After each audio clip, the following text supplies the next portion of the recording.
Hello and welcome to this session on a dynamic approach to leadership training, blended learning, where traditional training methods are combined with some exciting new techniques to maximize employee development.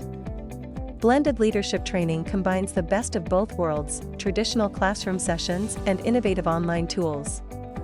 Here's how it is implemented. Face-to-face classroom sessions are used to impart foundational leadership principles. This is where learners dive deep into theory, discuss real-world scenarios, and practice critical skills through interactive exercises. Self-paced learning modules are delivered simultaneously through online platforms.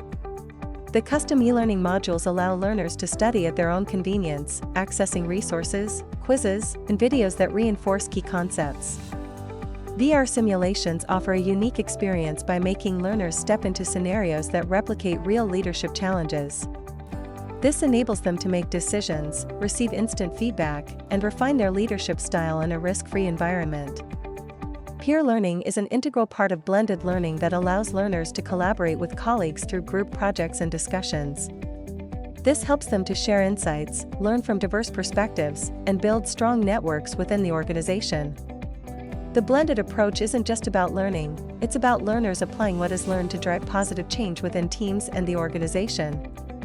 Combining these elements, classroom sessions, online resources, simulations, and peer collaboration helps create a comprehensive and tailored leadership training program. If you are not already subscribed, go ahead and hit the subscribe icon right now so you don't miss anything in the future. Thank you so much for watching. See you soon with another insightful video.